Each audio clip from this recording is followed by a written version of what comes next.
ನೀನೊಬ್ಬ ಅಪ್ರಯೋಜಕ. ಚಪ್ಲಿ ಸರಿ ಮಾಡ್ಸಕ್ಕೂ ಆಗಲ್ಲ ನಿನ್ಗೆ. ಈ ಚಪ್ಲಿ ಬೆಲೆ ಗೊತ್ತಾ ನಿನ್ಗೆ? ಅಯ್ಯೋ, ಇದು ನಂದೇ ತಪ್ಪು. ನಿನಗೆ 1.5 ಲಕ್ಷ ರೂಪಾಯಿ ಬೆಲೆ ಬಾಳೋ ಲೂಯಿ ವಿಟಾನ್ ಕೊಟ್ಟಿದ್ದು ನನ್ ತಪ್ಪು.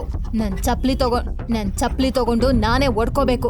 ನಾನು ಅದನ್ನ ಶೋರೂಮ್ಗೆ ತಂದ್ಕೊಡು ಅಂತ ಕೇಳಿದ್ದೆ. ನೀನ್ ರೋಡ್ ಸೈಡ್ ಅಂಗಡಿಯಲ್ಲಿ ಸರಿ ಮಾಡ್ಸಿದ್ಯಾ? ನಿನಗಷ್ಟು ಅರ್ಥ ಆಗಲ್ವಾ? ನಾಳೆ ಫಂಕ್ಷನ್ಗೆ ಇದನ್ನ ಹೇಗ್ ಹಾಕೊಂಡ್ ಹೋಗ್ಲಿ? ನಂದಿನಿ ಕೈಯಲ್ಲಿ ಹಿಡಿದಿದ್ದ ಚಪ್ಲಿಯನ್ನ ತನ್ನ ಅಳಿಯ ಆಕಾಶ್ನ ಮುಖಕ್ಕೆ ಎಸೆದಳು. ಕ್ಷಮಿಸಿ ಅತ್ತೆ, ನನಗೆ ಗೊತ್ತಾಗ್ಲಿಲ್ಲ. ಇವಾಗ್ಲೇ ಸರಿ ಮಾಡ್ತಾ ಇರ್ತೀನಿ. ಈಗಾಗ್ಲೇ ಹಾಳ್ ಮಾಡಿದ್ಯಲ್ಲ, ಹೋಗಿ ಎಲ್ರಿಗೂ ಜ್ಯೂಸ್ ತಗೋಬಾ. ದೂರದಿಂದ ಆಕಾಶ್ಗೆ ಆಗ್ತಿದ್ದ ಅನ್ಯಾಯವನ್ನ ನೋಡ್ತಿದ್ದ ಕೆಲಸದಾಕೆ ಸರೋಜಾ ಹೀಗೆಂದಳು. ನೋಡು ಅವ್ರನ್ನ, ದುಡ್ಡಿದೆ ಅಂತ ಅಟ್ಟಹಾಸ ಮಾಡ್ತಾ ಇದಾರೆ. ನಮ್ ಹಾಗೆ ಕೆಲ್ಸ ಮಾಡಿ ಬದುಕಿದ್ರೆ ಬೇರೆಯವರಿಗೆ ಗೌರವ ಕೊಡೋದನ್ನ ಕಲಿತಾ ಇದ್ರು.